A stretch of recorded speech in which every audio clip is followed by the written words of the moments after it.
Alcara Water Solution. Solution for hot water problems. Contact 9399906356. నమస్తే, నేను Kavitha. Welcome to I Dream News. Uma మహేశ్వరులు, సీతారాములు, లక్ష్మీ నరసింహులు ఇలా అమ్మవార్లకి అగ్రస్థానం ఇచ్చాం మనం. ఇక పరమేశ్వరుడైతే పార్వతీదేవికి తన దేహంలో సగ భాగాన్ని కూడా కేటాయించి అర్ధనారీశ్వరుడయ్యారు. ఈ పుణ్యభూమిని భరతమాతగా కూడా మనం కొలుస్తూ ఉంటాం. అయితే అందులోనే మహిళల్ని కేవలం దేవతలుగా మాత్రమే చూస్తున్నామా, మనుషులుగా ఎందుకు చూడలేకపోతున్నారు? ఈ మధ్యకాలంలో జరిగినటువంటి పరిస్థితులన్నింటినీ ఎలా చూడాలి? మనతో పాటుగా ఉన్నారు బ్రహ్మశ్రీ బంగారే శర్మ గారు. బంగారే శర్మ గారు, నమస్కారం అండి. నమస్తే అమ్మా. సో బంగారే శర్మ గారు, ఇప్పుడు మనం అర్ధనారీశ్వరుడు గురించి మాట్లాడుకున్నాము, ఉమామహేశ్వరుడు అంటున్నాము, సీతారాముడు అంటున్నాము. వీటన్నిట్లలో అమ్మవారికి అగ్రస్థానం ఉంది. అందులో మనం ఈరోజు జరుపుకుంటోంది అంతర్జాతీయ మహిళా దినోత్సవం. భారతదేశానికి సంబంధించి మనం మాట్లాడుకుంటే మన దేశంలో కూడా భరతమాతగా మనం కొలవడం అనేది ఒక పుణ్యస్త్రీగా మనం చూస్తూ ఉంటాం. అలాంటి దేశంలో ఈరోజు మనం మాట్లాడుకోవాల్సినటువంటి పరిస్థితి, మహిళల్ని దేవతలుగా చూస్తున్నాం, మనుషులుగా గుర్తించలేకపోతున్నామా? ఎందుకని ఇలాంటి అఘాయిత్యాలు జరుగుతున్నాయి? ప్రస్తుతం ఉన్నటువంటి దేశ కాలమాన పరిస్థితుల దృష్ట్యా శివరాత్రి రోజు మహిళా దినోత్సవం, ఈ రెండింటిని లింక్ చేస్తూ మాట్లాడుకుంటే సో అర్ధనారీశ్వర రూపం ఏం చెప్తుంది? ఈ అమ్మవార్లను అగ్రస్థానం ఇచ్చినటువంటి దేవుళ్ళు ఏం చెప్తున్నారు? ఎలా మనం అర్థం చేసుకోవాలి? చాలా మంచి ప్రశ్న అమ్మా.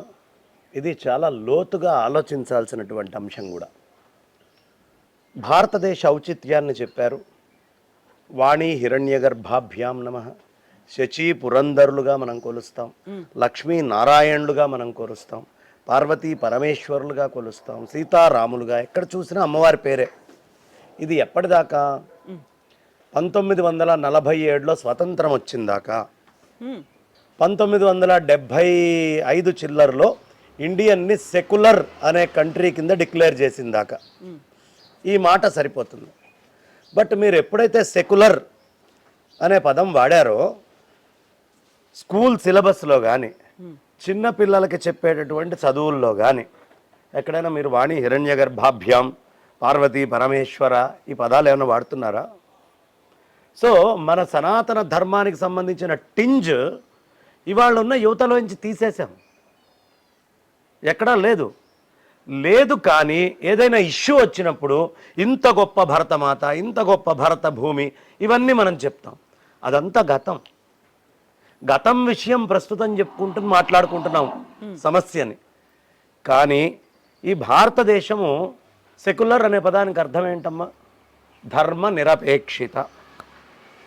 ధర్మము అనేటటువంటిది మాకు ఏది లేదు ఈ భారతదేశానికి, అంతేగా సెక్యులర్ అర్థం. మతానికి ధర్మం అని పేరు పెట్టారు. మాది ఏ ధర్మము లేనటువంటి సామ్రాజ్యం, ఎవరి ధర్మాన్ని వాళ్ళు ఆచరించుకోవచ్చు.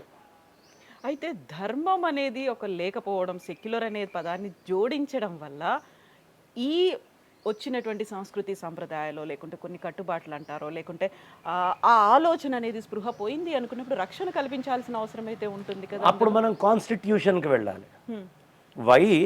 ఇవాళ ఉన్నటువంటి స్కూల్స్లో ఉన్న పాఠ్యాంశాలు, పాఠాలు, ఈ నైతిక విలువలన్నీ కూడా పిల్లలకు ఎందుకు నేర్పించలేకపోతున్నాయి? మనం ఆలోచించాల్సింది. ఇవాళ మీరు నైతిక విలువలకు సంబంధించిన పాఠాలు ఏవి కూడా పుస్తకాల్లో పెట్టట్లేదు, ఎక్కడా లేదు. ఒక వివాహ వ్యవస్థ మీద ఏమన్నా క్లారిటీ ఉందా బుక్స్లో కానీ ఎక్కడైనా మీ పోర్షన్స్లో? ఇవాళ ఉన్నటువంటి స్కూల్ ఆర్ కాలేజ్ పోర్షన్స్లో వివాహ వ్యవస్థ గురించి ఏమైనా మాట్లాడారా? లేదు. పుట్టినప్పటి నుంచి స్త్రీని ఎలా చూడాలి, స్త్రీని చూడాల్సినటువంటి విధానం ఇది అని ఎక్కడైనా మీరు బుక్స్లో తీసుకొచ్చి చూపించి పెట్టారా? స్త్రీని ఓ దేవతగా గౌరవించాలి. పోని ఇటు నుంచి ఏమన్నా తల్లిదండ్రులు తీసుకొని వెళ్ళి, నాన్న ఈ పురాణ ప్రవచనాలు విను, ఇవి విను అని అన్న నేర్పిస్తున్నారా? కాబట్టి ధర్మము నుంచి సమాజాన్ని అన్ని విధాలా మనం దూరం చేస్తున్నాం. అప్పటికీ దేవుడి దయ వల్ల ఈ సమాజంలో ఒక 80% మంది దాకా, అందులో కూడా కనీసం సంప్రదాయాలను పాటించేటువంటి 50-60% మంది గట్టిగా ఆచరించేటటువంటి జనాలలో నవరాత్రులు వస్తే ఆడపిల్లలకి దండం పెట్టడం, ఇంట్లో ఆడపిల్లని దేవతగా పూజించటం. ఇంకొక రహస్యం ఏంటంటే కార్తీక మాసంలో మనందరికీ తెలిసిన సంప్రదాయం ఒకటే, కానీ ఉత్తరాదిలో సంప్రదాయం ఉంది. అదేమిటి అంటే కార్తీక శుద్ధ పాడ్యమి రోజు, దీపావళి వెళ్ళిన మరుసటి రోజు ఆడవాళ్ళు వ్రతం చేస్తారమ్మా. చేసినప్పుడు భర్త భార్య కాళ్ళకి దండం పెట్టాలి. పెట్టి రేపటి రోజున భాయిదూజు కదా, మా చెల్లెళ్ళు వాళ్ళు ఎవరైనా వస్తారు, వచ్చినప్పుడు వాళ్ళ జాగ్రత్తలు అవి కొంచెం చూసుకో. ఇది సంప్రదాయం. భారతదేశంలో భర్త భార్యకి నమస్కరించేటువంటి సంప్రదాయం ఉన్నటువంటి చరిత్ర మంది. కానీ ఇప్పుడు లేదు. ఇప్పుడు ధర్మ నిరపేక్ష, మాకు ధర్మం అక్కర్లేదు. ధర్మం అంటే ఏమిటి? భూమి మీద ఏవి తప్పులు ఏవి ఒప్పులు ఎలా జీవించాలని చెప్పేవి. ఈ జీవించడం వల్ల స్వర్గములో ఐహికము ఆముష్మికము ఈ రెండిటినీ ఇచ్చేటటువంటి దాన్ని ధర్మం అంటారు. ఈ రెండు మాకు అక్కర్లేదు అని ప్రభుత్వం ప్రత్యక్షంగా చెప్తున్నప్పుడు, ఇది సనాతనమైన వైదికానికి సంబంధించినటువంటి దేశము కాదు అని ఓపెన్గా డిక్లేర్ చేస్తున్నప్పుడు మళ్ళీ మనం ఒక్క మతాన్నే తీసుకురాకూడదు. ఈ ఒక్క మతం వల్లే ఇది జరుగుతుంది అనకూడదు. సమస్య అక్కడ ఉందమ్మా. సనాతన వైదిక ధర్మంలో స్త్రీకి ప్రపంచంలో ఏ మతము, ఏ ధర్మము, ఏ ఇతరమైన ఆలోచన ఇవ్వనంత ఔచిత్యాన్ని ఇచ్చింది భారతదేశం. అంత పూజనీయమైనటువంటి స్థితి. దేవతలలో కూడా అమ్మవార్లకంత ప్రాధాన్యత ఇచ్చి అమ్మే సమస్తం ఇవ్వగలదు అని చెప్పగలిగినటువంటి ధర్మము మన వైదిక ధర్మం. ఎందుకు మనం శివరాత్రి అని అనుకున్నాం కదా, శంకరాచార్యుల వారిని జగద్గురువు అని మనం చెప్తున్నాం కదా. ఆ శంకరాచార్యుల వారు మానస్ సరోవరానికి వెళ్ళారు. అక్కడ మౌంట్ కైలాష్ మీద పరమేశ్వరుణ్ణి కలవడానికి వెళ్ళారు. వెళ్ళి కలిసినప్పుడు 5 శివలింగాలు పరమేశ్వరుడి దగ్గర నుంచి తెచ్చారమ్మా. తెచ్చి భూమి మీద పెడితే దానివల్ల ధర్మం ప్రచారం కావట్లేదు, ఆయన అనుకున్నటువంటి ఫలం రావట్లేదు. అప్పుడు మళ్ళీ 3వసారి శంకరాచార్యుల వారు కైలాసానికి వెళ్ళి అమ్మవారిని ప్రత్యక్షం చేసుకొని ఆ సౌందర్య లహరి అనేటటువంటిది తీసుకొచ్చి ఆ సౌందర్య లహరిని ఇక్కడ జతపరచడం వల్ల ఈ భారతదేశంలో వైదిక ధర్మం ఇన్ని వేల సంవత్సరాలు కలియుగం వచ్చినా నిల్చొనుంది. ఏమిటి సౌందర్య లహరి అంటే పూర్తి అమ్మవారి గురించి చెప్పేది. మొట్టమొదటి శ్లోకంలో శంకరాచార్యులు వారు చెప్తారమ్మా, శివశక్త్యాయుక్తో యది భవతి శక్త ప్రభవితుం నచే దేవే దేవం నఖలు కుశలక్ స్పందితుమపి. అయ్యా పరమేశ్వర, నువ్వు నిర్గుణ నిరాకారమైనటువంటి ఆత్మస్వరూపుడివయ్యా, కానీ ఆ తల్లి అయినటువంటి పార్వతి లేకపోతే నువ్వు జడము కదలటానికి ఏ విధమైనటువంటి శక్తి లేనివాడివి. శక్తి లేదమ్మ. శక్తి లేకపోతే పరమేశ్వరుడు సర్వవ్యాపకమైనటువంటి పరమాత్మకి కదలిక లేదమ్మా. ఏ కదలిక లేనటువంటి పరిస్థితుల్లో ఆయన ఉంటాడు. దీన్ని బట్టి మనం అర్థం చేసుకోవచ్చు శివశక్తులు ఎంత ప్రధానము. ఇప్పుడు ప్రపంచం మాట్లాడుకుంటోంది డివైన్ మ్యాస్కులిన్, డివైన్ ఫెమినిన్ అని. ఈ డివైన్ మ్యాస్కులిన్, డివైన్ ఫెమినిన్ ఇందాక ఎంత బాగా చెప్పావమ్మా. నువ్వు మొదలు పెట్టడమే పరమేశ్వరుడు సగం శరీరమే ఇచ్చాడు. ఈ ఇరువురు 2 కాదయ్యా, సగముగా మనం దర్శించాలి. శివుడికి ఎంత ప్రాధాన్యత మ్యాస్కులిన్కి, శక్తికి అంత ప్రాధాన్యత. ఈ విషయాన్ని సుస్పష్టంగా చెప్పినవాడు పరమేశ్వరుడమ్మ. ఒక ఆయన హృదయంలో పెట్టుకున్నాడు. ఈ ప్రపంచంలో అందరూ హృదయంలో పెట్టుకొని ఉంటారు, హృదయంలోనే ఉండాలా అంటే స్త్రీ అలా హృదయంలో ఉంటూనే పాద సంవాహనం కూడా చేసి ఆయనకి శక్తిని ఇవ్వాలి కాళ్ళల్లో అని లక్ష్మీ అమ్మవారు ఇక్కడ చూపిస్తుంది. దక్షిణాయనంలో అక్కడ, ఉత్తరాయణంలో ఇక్కడ. శరీరాన్ని సగంగా తీసుకున్నప్పుడు ఒక పక్క దక్షిణాయనం, ఒక పక్క ఉత్తరాయణం అంతా అమ్మ ఉంటుంది. అందుకనే శుభకార్యాలు కానీ పనులు కానీ ఏవైనా ఏం చేయాలన్నా ఉత్తరాయణం ప్రాధాన్యత ఇవ్వబడ్డది. శక్తి ఎక్కువ అనుగ్రహించి ఉంటుంది. సూర్యుడి యందు శక్తి కూడా ఉత్తరాయణములో ఎంచే, అంటే ఆ అమ్మ శక్తే మొత్తం భూమి మీదకి వచ్చేది. రసానాం పతయే, రసాలన్నీ ఏమిటి? అమ్మవారే. కాబట్టి మనకి డివైన్ మ్యాస్కులిన్, డివైన్ ఫెమినిన్ అనేటటువంటి సబ్జెక్ట్ బాగుంది. కానీ ఇక్కడ జరిగింది ఏమిటో తెలుసా అమ్మ? జార్ఖండ్లో జరిగినటువంటి ఘటన ఒళ్ళు కొవ్వెక్కి చిన్నప్పటి నుంచి కుటుంబాల్లో అన్ని చోట్ల ధర్మాన్ని సక్రమంగా చెప్పక ఏది ఎలా ఆచరించాలనే విషయాన్ని సక్రమంగా దాన్ని విస్తారమయ్యేట్టు అర్థం కాకుండా చేయడం వల్ల స్త్రీ అనేటటువంటిది ఒక క్రీడా వస్తువు అనేటటువంటి భావన కలిగిన మూర్ఖులు వాళ్ళకి ఇంకేం లేదు, క్రైమ్ తప్ప పాపం. ఇందాక నువ్వు చెప్పినప్పుడే నేను చూశాను ఆ క్రైమ్ అనేటటువంటిది. ఆమె ఎవరైతే క్రైమ్కి గురైందో ఆమె చెప్పింది, ఇందులో క్రిమినల్స్నే చూడండి తప్ప ప్రజలందరినీ, దేశాన్ని, ఓ ప్రాంతాన్ని ఇంక్లూడ్ చేయొద్దు అని. ఆ స్థితి ఎందుకు వచ్చింది అంటే క్రిమినల్ మెంటాలిటీస్ పెరుగుతున్నాయమ్మా. పెరగడానికి కారణం ధర్మం లేదు.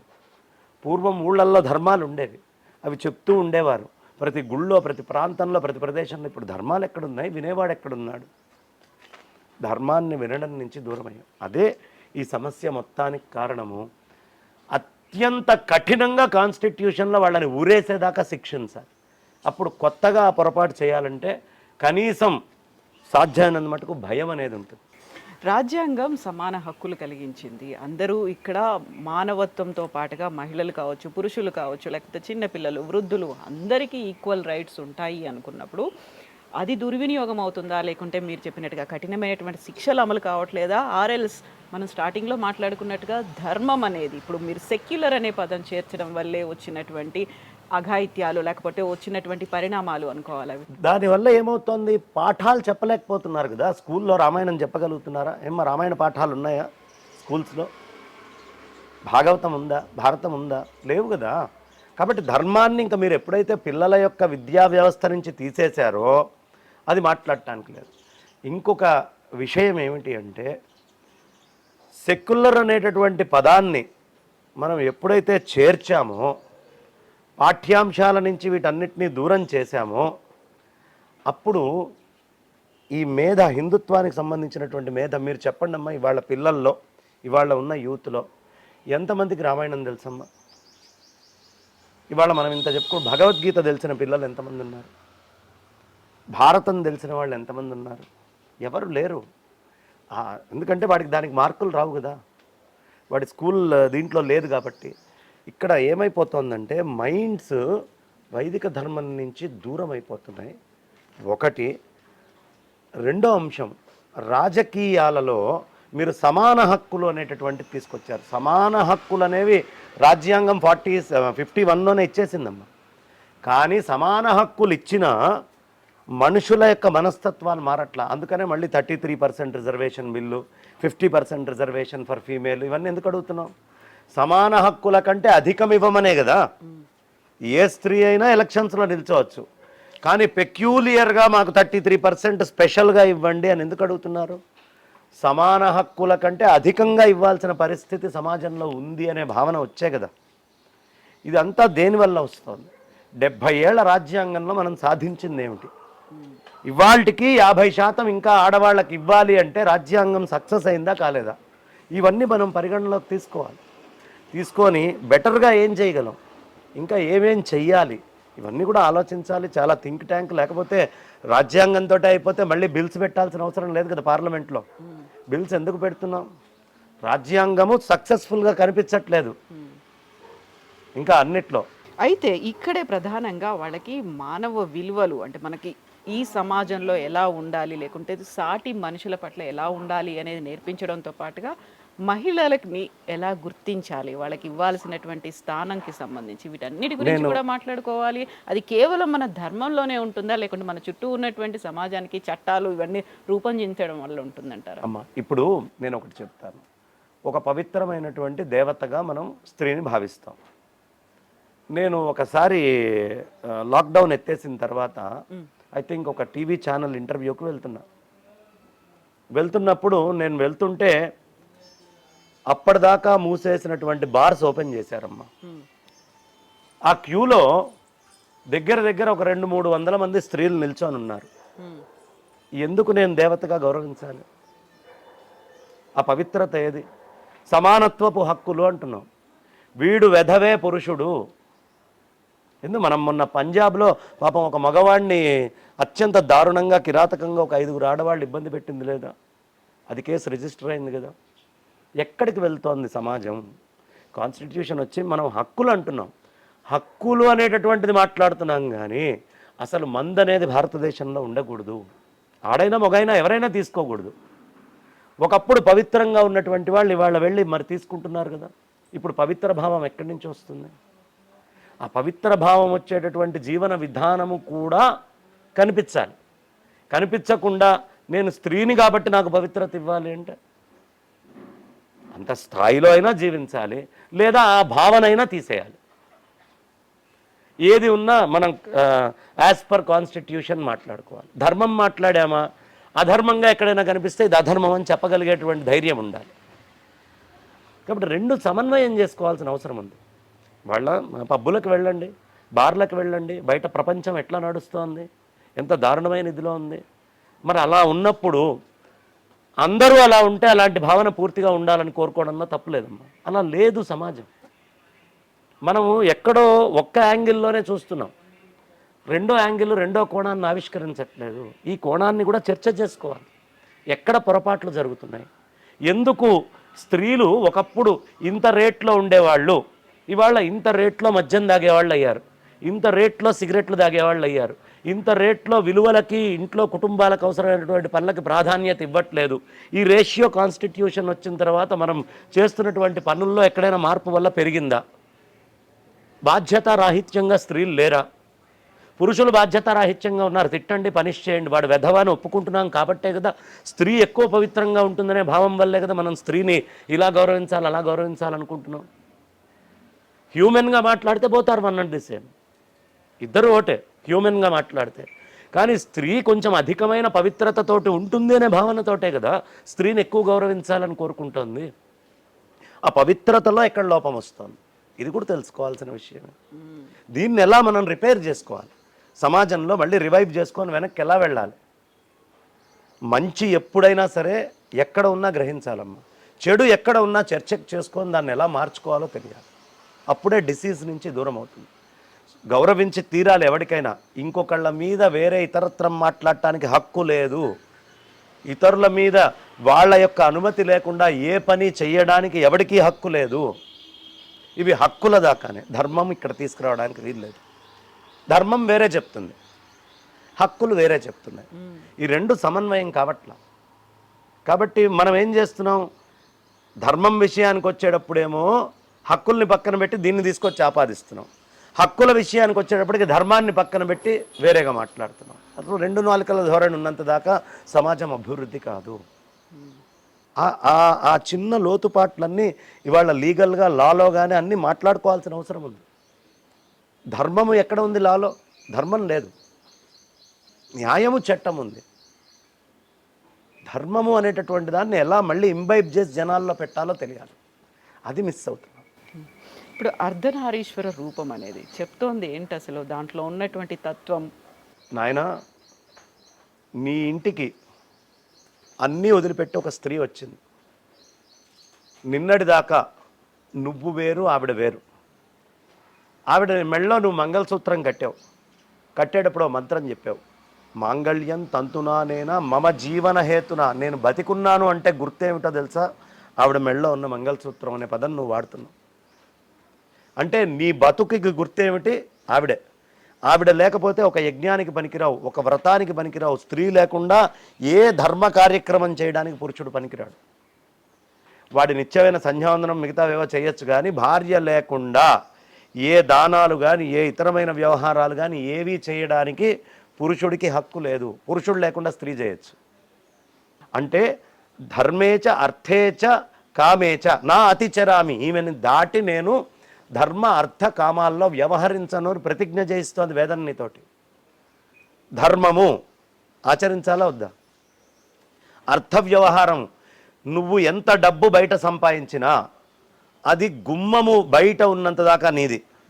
ఒక్కసారి నీ ఇంట్లో గుమ్మం లోపలికి వెళ్తే ఆ ధనం మీద నీకు అధికారం లేదు, అది భార్యదని చెప్పారు. ధర్మశాస్త్రం చెప్పిన మాట.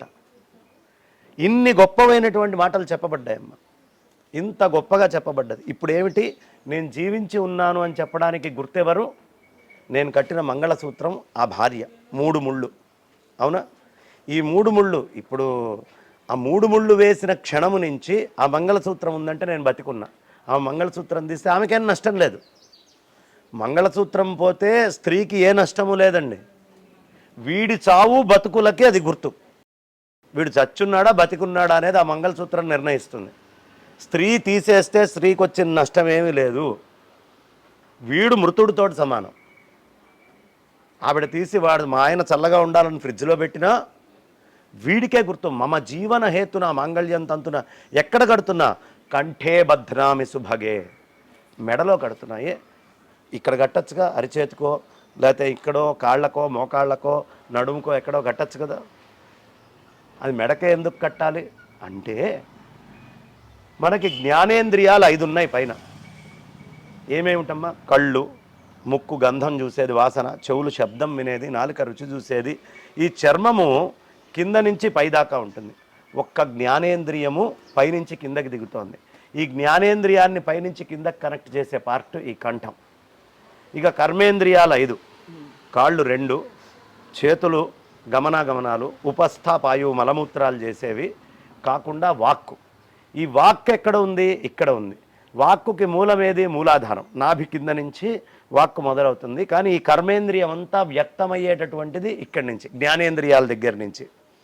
అంటే కర్మేంద్రియాల్లో ఒకటి కింద నుంచి పైకి వెళ్ళింది, జ్ఞానేంద్రియాల్లో పైనుంచి కిందకు వచ్చింది. ఈ రెండింటినీ కలిపేది కంఠం. ఇది లేకపోతే మాట రాదు. అర్థమైందమ్మా? కాబట్టి ఈ భాగము ఏం చెప్తుంది అంటే భార్య కర్మేంద్రియ సమూహం అయితే భర్త జ్ఞానేంద్రియ సమూహం. ఈ రెండు ధర్మము అనేటటువంటి ఒక బుద్ధికి మనసుకి కట్టుబడి ఉన్నాయి. అవి అవి అవి ఈ రెండింటినీ గ్రహిస్తాయి. ఈ బుద్ధి చెప్తేనే ఈ చెయ్యి లేచేది, ఈ నోరు మాట్లాడేది, కన్ను చూసేది. ఈ జ్ఞానేంద్రియాలు కర్మేంద్రియాలు రెండింటినీ కంఠం ఎలా కలుపుతోందో భార్యాభర్తలు అనేటటువంటి సంబంధం కూడా నిన్నటిదాకా వేరే వేరేగా ఉన్నారు. ఈ కంఠం అలా కలపాలి. అర్థమైందమ్మా? కంఠే బధ్నామి సుభగే మమ జీవన హేతున అని చెప్పేశారు కదా. నేను 100 ఏళ్ళు జీవించి ఉండాలి, నువ్వు 100 ఏళ్ళు జీవించి ఉండాలి, కలిసి ధర్మ అర్థ కామాలని ఈ భూమి మీద నడపాలి. ఇప్పుడు చెప్పమ్మా, ఈ రెండైతే నడపగలరా, ఒకటైతే నడపగలరా? ఒకటే కావాలి. భార్య మాట భర్త వినాలా, భర్త మాట భార్య వినాలా? ఇది ప్రశ్న. భార్య మాట భర్త విన్నా పర్లేదు, భర్త మాట భార్య విన్నా పర్లేదు. ఎటొచ్చి వీళ్ళిద్దరి మాట ఊళ్ళో వాళ్ళు వినకూడదు. ఆ స్థితిలో ఉండాలి. అదే అర్ధనారీశ్వరం. You have to share everything. నీ దగ్గర ఉన్న స్ట్రెంగ్స్ 50% ఆమె దగ్గర ఉండాలి, ఆమె దగ్గర ఉన్న స్ట్రెంగ్స్ 50% నీ దగ్గర ఉండాలి. మీరిద్దరి స్ట్రెంగ్స్ కలిపి ఒకటిగా కనిపించాలి ప్రపంచానికి. 2గా మీరు ఎప్పుడూ కనిపించకూడదు. 2గా మీరు ఏ క్షణం కనిపిస్తారో సమాజం ఎక్స్ప్లాయిట్ చేయటం స్టార్ట్ చేస్తుంది. భర్త నుంచి ఏహ్యభావం కలిగి భార్య పక్కకి వెళ్ళినా సమాజం ఎక్స్ప్లాయిట్ చేస్తుంది. భార్య నుంచి ఏహ్యభావం కలిగి భర్త బయటికి వెళ్ళినా సమాజం ఎక్స్ప్లాయిట్ చేస్తుంది. అయితే అర్ధనారీశ్వర రూపం ధర్మం గురించి చెప్తుంది, లేకుంటే హక్కుల గురించి చెప్తుంది, బాధ్యత గురించి చెప్తుంది. ఇవన్నీ అనుకున్నప్పుడు మనం ముందు మాట్లాడుకున్నట్టుగా మహిళల్ని దేవతలుగా చూస్తున్నాం. ఎక్కడైతే దేవతలుగా పూజింపబడతారో అని అనుకుంటున్నాం అక్కడ, కానీ మనుషులుగా గుర్తించట్లేదా? మా ఎత్ర నార్యస్తు పూజ్యంతే తత్ర దేవతా రమంతే. అక్కడ తత్ర రమంతే దేవతా, దేవతలు రమిస్తారు అని చెప్పారు, ఆనందిస్తారట. స్త్రీని ఎక్కడ పూజిస్తారో అక్కడ దేవతలు రమిస్తారు, ఆనందిస్తారు. ఇది ధర్మశాస్త్రం చెప్పింది. స్త్రీని పూజించటము అనేటటువంటిది ఆ పూజించేటటువంటి స్థాయిలో స్త్రీ ఆ గౌరవాన్ని కాపాడుకోవడం ఒకటి. పురుషులకు కూడా చిన్నప్పటి నుంచి స్త్రీ చాలా గొప్ప శక్తి అమ్మ, ఎనర్జీ. ఒక మగవాడు ఒక కోణంలో ఒకవైపు ఆలోచిస్తూ ఉండే సమయంలో ఒక స్త్రీ 8 కోణాల్లో విభిన్నంగా ఆలోచిస్తుంది. అన్ని పనులు టకటకటకటక చక్కబెట్టగలదు. ఇన్ని తెలివితేటలు సాఫ్ట్వేర్లో పురుషుడికి ఉండవు. పురుషుడు ఏకాగ్రంగా వెళ్తూ ఉంటాడు. అంటే ఒక ప్రత్యేకమైనటువంటి శక్తి ఉంది. పురుషుడిలో లేనటువంటి మాహాత్మ్యము స్త్రీకి ఉంది అని వేదం చెప్తుంది. చంద్రుడి యొక్క కళలు, గంధర్వుడి యొక్క కళలు, అగ్ని యొక్క తత్వము ప్రత్యేకము స్త్రీ గ్రహించుకొని వస్తుంది. ఇది స్త్రీకి ఉన్నటువంటి ప్రత్యేకత. కాబట్టి ఇలాంటి ప్రత్యేకతలన్నీ ఉండడం వల్ల ఆ ప్రత్యేకతలన్నింటినీ గుర్తించినటువంటి వేదము స్త్రీని శక్తి స్వరూపంగా చెప్పింది. శక్తి అంటే ఏంటమ్మా? పురుషుడికి ఉంటుంది ఎక్కువ శక్తి, అవునా? ఇద్దరు బలాబలంగా నిల్చుంటే కాస్త మగవాడు బలంగా కనిపిస్తాడు ఎక్కువ మటుకు. కొంతమంది ఉంటారు, ప్రత్యేకం ఎక్సెప్షన్ కాదనను, కానీ ఎక్కువ మటుకు పురుషులు మాస్కులిన్ అనే పదం వాడటానికి కూడా బలం ఎక్కువ ఉంటుందండి. మరి స్త్రీని శక్తి స్వరూపం అంటాం ఏమిటి? శక్తి పురుషుడిలో కదా ఎక్కువ ఉంది అంటే వీడి శక్తి అయినటువంటి హార్డ్వేర్ కంటే గొప్పదైనటువంటి సాఫ్ట్వేర్ శక్తి ఎక్కువ ఉన్నది స్త్రీలో అని గుర్తించింది వేదం. ఆధారం అక్కడే ఉంది, అక్కడే కనిపిస్తుంది కదా. శక్తి స్వరూపం అంటే పురుషుడిని చూపించాలి, వీడే బలాఢ్యంగా ఉన్నాడు కాబట్టి. కానీ వేదము శక్తి అనేది బాడీలో ఉండే శక్తిని శక్తిగా చెప్పలేదు, అంతకంటే బియాండ్గా ఉండేటటువంటి శక్తిని వేదం గ్రహించింది. అందుకని స్త్రీని శక్తి స్వరూపం, ఎనర్జీకి కోర్, ఎనర్జీకి పాయింట్గా చూపించింది. ఈ శక్తిని ఎప్పటిదాకా అర్థం చేసేట్టుగా జనాలకి చెప్పరో, ఆ శక్తి పట్ల ఉండాల్సినటువంటి భక్తితత్వాన్ని చెప్పరో, అర్ధనారీశ్వరం అనేటటువంటి పదంలో గొప్పతనం ఏంటంటే అమ్మా, పరమాత్మ నుంచి ఆకాశము స్పేస్ వచ్చింది అని వేదం చెప్తుంది. స్పేస్ అనేటటువంటి దాంట్లో కైనెటిక్ ఎనర్జీ ఒకటి ఉంది. అక్కడి నుంచి మీరు కాస్త విండ్లోకి వచ్చారు, వాయువులోకి. స్పేస్ నుంచి వాయువు వచ్చింది, వాయువులో ఒక పొటెన్షియల్ ఎనర్జీ. ఇంకా కిందకు వచ్చారు, అక్కడి నుంచి అగ్నితత్వానికి వచ్చారు. అగ్నితత్వంలో ఒక థర్మల్ ఎనర్జీ. ఆ కిందకి మీరు వచ్చారు, వాటర్ అనే దాంట్లో హైడ్రో ఎనర్జీ. అక్కడి నుంచి కిందకు వచ్చారు భూతత్వానికి, భూమిలో గ్రావిటేషనల్ ఎనర్జీ అంటే మ్యాగ్నెటిక్ ఎనర్జీ. ఇలా ఈ ఎనర్జీస్ అన్నిటినీ చూపిస్తూ వచ్చారు. కనిపించకుండా ఉండేటటువంటి శక్తి పరమాత్మ అయితే, అందులో వ్యక్తమై కనిపించేదంతా అమ్మవారు. వ్యక్తమై దాన్ని ప్రొడక్టివ్గా చేసి మొత్తం పని రూపంలో చేసి బయటికి తీసుకొచ్చేటటువంటిది అమ్మవారు. ఇప్పుడు స్పేస్ వేరు, స్పేస్లో ఉన్నటువంటి ఎనర్జీ వేరా? ఎలా చూడాలి? రెండు 50-50గానే చూడాలి. విండ్ వేరు, విండ్లో ఉన్న ఎనర్జీ వేరా? రెండిటిని 50-50గానే చూడాలి. అదేవిధంగా థర్మల్ ఎనర్జీ వేరు, అగ్నితత్వం వేరు, కోల్ వేరు అన్నారనుకోండి, కుదరదు. అగ్నే థర్మల్ ఎనర్జీగా ఇంకొక రూపాంకురమై బయటికి కనిపిస్తోంది, ఎనర్జీగా బయటికి వస్తోంది. అదేవిధంగా వాటర్లో వాటర్ వేరు, హైడ్రో ఎనర్జీ వేరు కాదు, అందులో మనకు కనిపిస్తోంది. అదేవిధంగా మ్యాగ్నెటిక్ ఎనర్జీ వేరు, భూతత్వం వేరు అనకూడదు. ఈ మొత్తం అంతా గుంజుకొని తీసుకొని వచ్చి ఈ జీవాన్ని మొత్తాన్ని నిలబెడుతోంది ఆ గ్రావిటేషనల్ ఎనర్జీ. అందుకని శివుడు శక్తి, నిరాకారము సాకారము, ఈ రెండింటినీ కలిపితే శివశక్తి అంటారు. అందుకని 50-50. ఇదే స్త్రీ దగ్గర. పురుషుడు స్త్రీలో కనిపించకుండా ఉండేటువంటి శక్తి ఒకటి పురుషుడిదైతే, వ్యక్తం చేసి మొత్తం బయటికి చూపించగలిగేటటువంటి స్కిల్స్ తోటి ఉన్నటువంటి శక్తి స్త్రీది. అందుకని దేవతగా ఆవిడ్ని భావించాలి, దీంట్లో అనుమానం ఏమీ లేదు. నిస్సంకోచంగా దేవతాశక్తిగా భావించి తీరాల్సిందే. నువ్వెంత బలవంతుడివైనా నీకంటే గొప్పదైన శక్తి అక్కడ ఉంది, అది నిన్ను నడిపించగలదు, నిన్ను ముందరికి తీసుకెళ్ళగలదు, నీతోటి అన్ని పనులు చేయించగలదు, నీ ఎనర్జీస్ని బయటికి వ్యక్తం చేయగలిగినటువంటిది స్త్రీ, ఇందులో డౌట్ లేదు. ఇప్పుడు కనీసం మనిషిగా కూడా చూడట్లేదా అనేటటువంటిది మాట. మనిషిగా చూసేటటువంటి స్థితిలో చిన్నప్పటి నుంచి ఈ మెన్కి అవసరమైన సాఫ్ట్వేర్ని అందించట్లేదు. ఎవడైనా సరే వాడి కామము, వాడి ఇంద్రియ సుఖము అనేదే చూస్తున్నాడు తప్ప నాకేమిటి సుఖం అని ఆలోచిస్తున్నాడు, లేదా కనీసం భయం చట్టానికి పడుతున్నాడు. ఈ రెండూ లేకపోతే విచ్చలవిడితనమే కదా ఏమ్మా. ఈ విచ్చలవిడితనము అనేటటువంటిది పోగొట్టేటటువంటి స్థితిని ఒక ధర్మము కలిగించగలదు. ఆ ధర్మాన్ని చిన్న వయసు నుంచి చెప్పట్లేదు. స్త్రీకి కూడా కొన్ని ధర్మాలు ఉంటాయి. వాళ్ళ శారీరక ధర్మం వేరు, పురుషుడి యొక్క శారీరక ధర్మం వేరు. ఆ శారీరక ధర్మానికి అవసరమైన ధర్మాలు స్త్రీకి చెప్పాలి, పురుషుడి శారీరక మూలానికి అవసరమైనటువంటి ధర్మాలు వీడికి చెప్పాలి.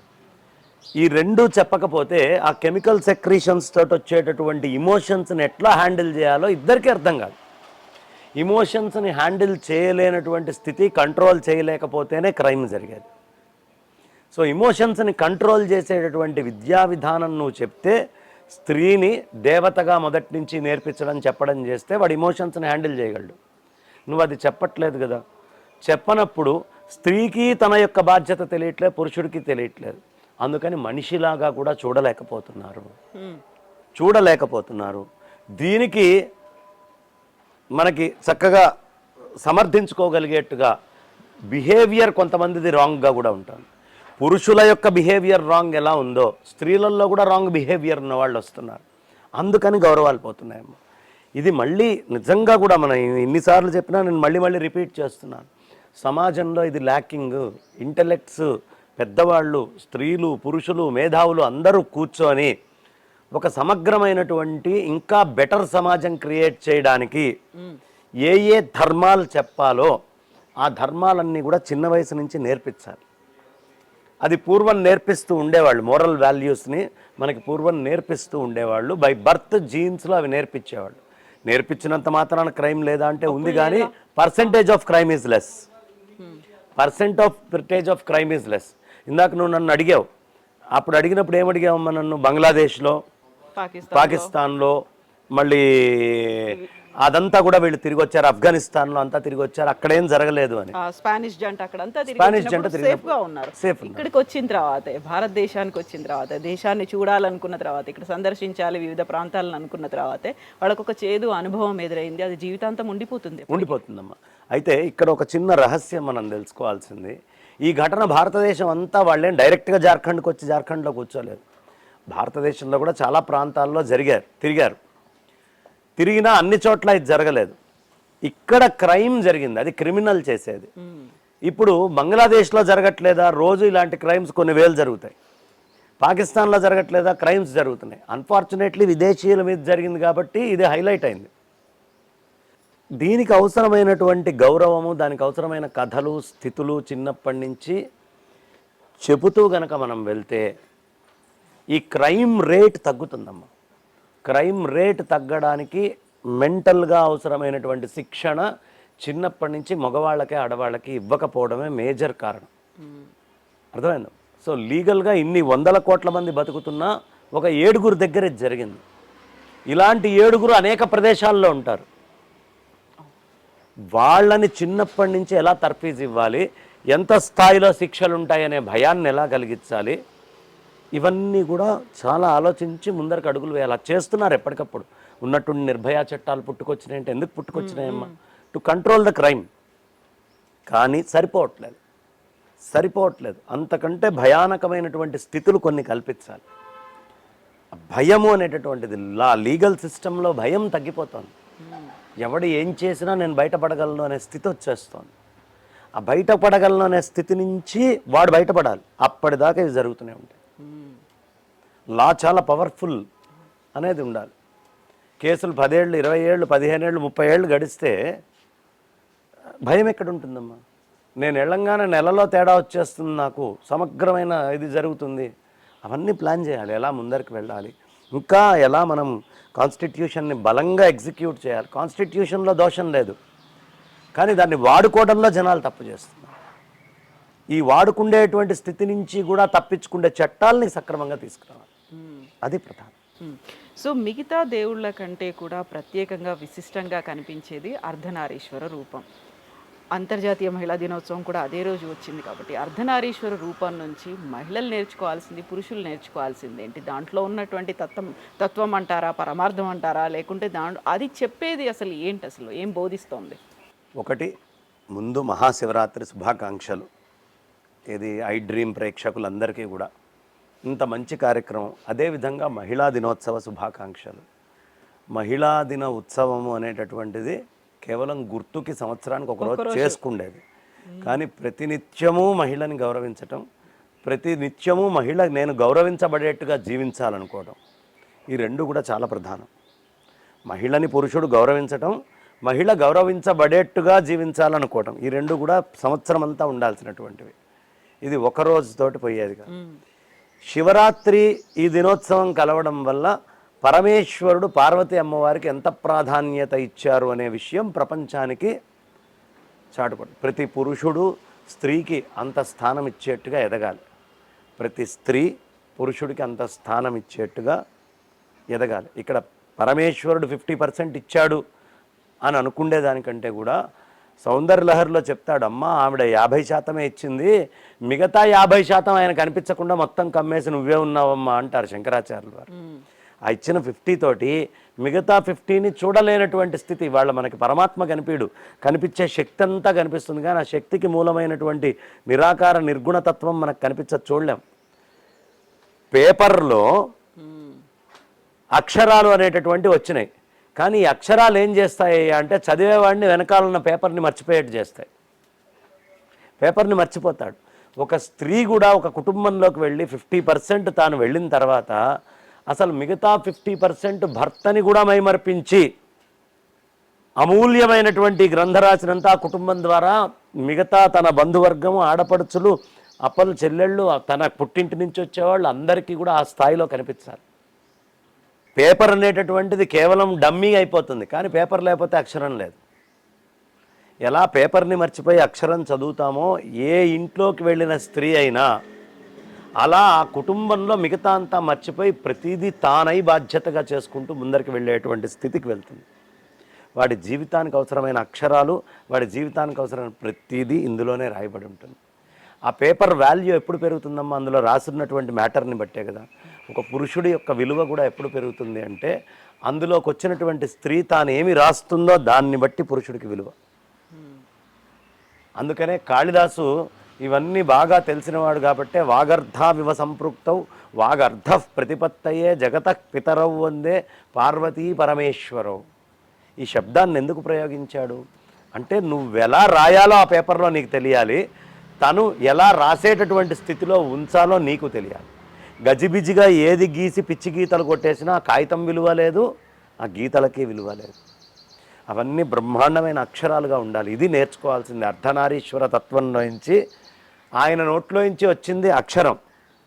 ఆ అక్షరములో ఉండేటువంటి శక్తి మొత్తం అమ్మ. అదే వాగర్ధావివ సంపృక్తవు.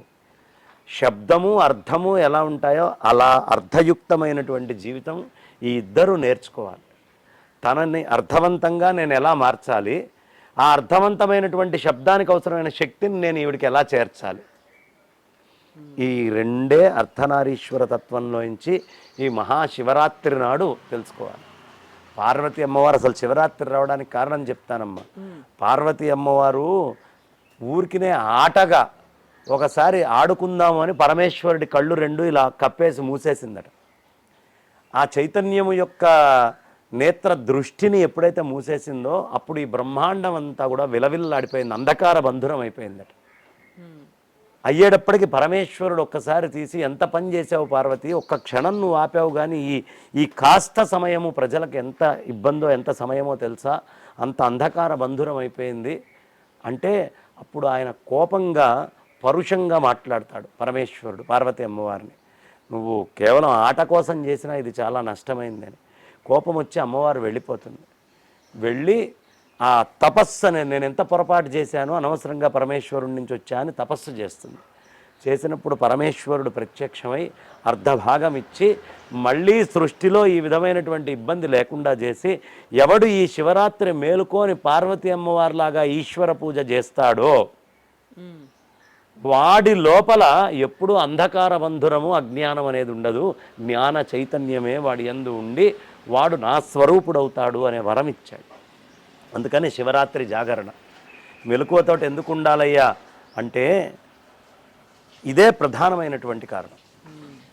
అందుకోసం భార్య భర్త ఇంద్రియ జ్ఞానేంద్రియ కర్మేంద్రియాలుగా గుర్తుంచుకొని ధర్మం అనేది బుద్ధి మనస్సుగా గుర్తుంచుకొని ఈ ఇద్దరిని కంఠభాగం కలుపుతుంది, ఎలా కలుపుతుందో అలా కలిసాం పెళ్ళి అనే దాని ద్వారా అని తెలుసుకొని ఇద్దరూ ఆ ధర్మాన్ని గుర్తుంచుకుంటూ చేసేటువంటి కార్యక్రమాలు ఈ పార్వతీ పరమేశ్వరుల నుంచి నేర్చుకోవాలి.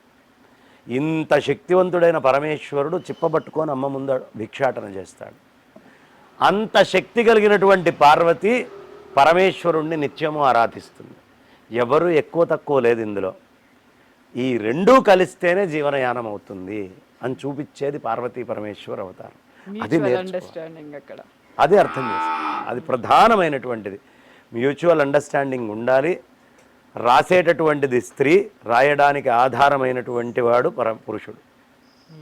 ఈ రెండు తెలుసుకొని ఆ రచనని జాగ్రత్తగా చేసుకుంటూ వెళ్ళటమే సంసారం.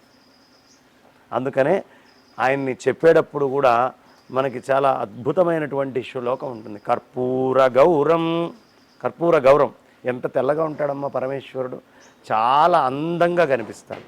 అలా తెల్లగా ఉండేటటువంటి ఆ కర్పూర గౌర రూపుడైనటువంటి పరమేశ్వరుడు సంసార సారము కూడా అయి ఉన్నాడు అంటారు. సంసార సారం ఏమిటి? కర్పూరము గౌరము, ఈ రెండు కూడా శివశక్తులే. భవం భవానీ సమేతం నమామి. భవం భవాని, ఈ బయట కనిపించేది మొత్తము భవాని, ఆమెతోటి సమేతుడై తాను నిర్గుండై ఉన్నటువంటి ఆ పరమేశ్వరుడికి నేను నమస్కరిస్తున్నాను అని చెప్పేటటువంటి శ్లోకం. ఈ రెండు ఎక్కడ ఉండాలి? హృదయం వసంతం, సదా వసంతం ఎక్కడ? హృదయారవిందం.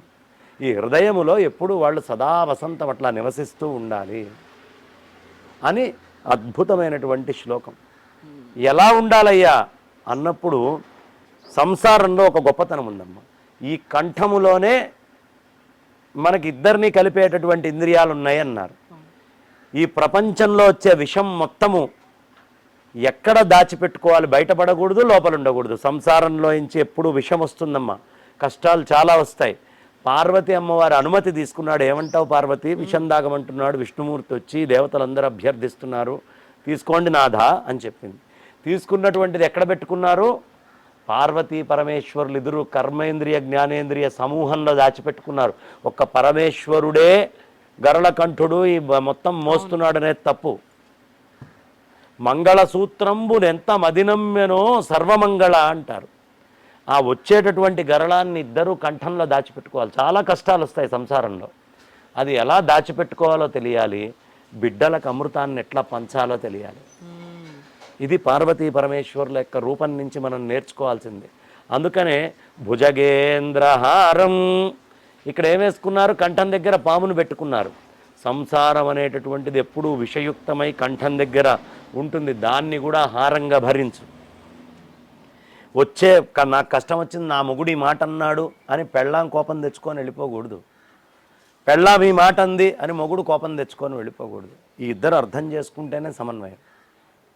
ఆ భుజగేంద్ర హారం ఉండాలి. దానికి ధర్మం ఎవరు అంటే గురువులు, పరమాత్మ. ఎప్పుడూ గురువుల దగ్గరికి వెళ్ళి తెలుసుకుంటూ ఉండాలి. చైతన్య స్వరూపులైనటువంటి గురువులను ఎప్పుడు ఆశ్రయించాలి. అప్పుడు వాళ్ళు ఆ చైతన్యాన్ని అందజేస్తారు. భుజగేంద్రహారం అనే శబ్దం వాడటానికి అదే అమ్మ కారణం. ఆ భుజగం ఎప్పుడూ సంసారంలో ఉంటుంది. వచ్చింది కదా అని దాన్ని తీసుకోవడం ఎలా, దాన్ని ఎదిరించడం, ముందరికి వెళ్ళటం ఎలా అనేది తెలుసుకోవాలి. ఈ వచ్చిన ఇబ్బందిని ఇద్దరు కలిసి ఎలా క్రాస్ చేయాలి. సంసారంలో వచ్చేటటువంటి తాపాలని గుర్తుంచుకోవాలి, అమృతాన్ని పంచాలి. మొత్తము మన మీద ఆధారపడ్డ ప్రమదగణాలు ఇవన్నీ కూడా అదే కైలాసంలో ఉన్నాయి. జాగ్రత్తగా ఉండాలి. పుట్టింటితోటి ఎంత ఉండాలి, అత్తగారింటితోటి ఎంత ఉండాలి, ఏ పుట్టింటితోటి సంబంధం ఉన్నా అత్తగారింటితోటి సంబంధం ఉన్నా మీ ఇద్దరే కలిసి ఉండాలి. దాని అర్థం వాళ్ళందరినీ వదిలేయమని కాదు. ఆ బాధ్యతల్ని తీసుకుంటూ, ఇప్పుడు భార్యాభర్తలు పిల్లల్ని బాధ్యతగా ఎలా తీసుకున్నారో తల్లిదండ్రుల్ని కూడా అలాగే బాధ్యతగా తీసుకోవాలి. అన్నదమ్ముల్ని, వదినల్ని, బావల్ని, బావమరుదుల్ని అందరినీ కూడా, కుటుంబం అంటే అందరూ కలిసి ఉంటేనేమ్మా.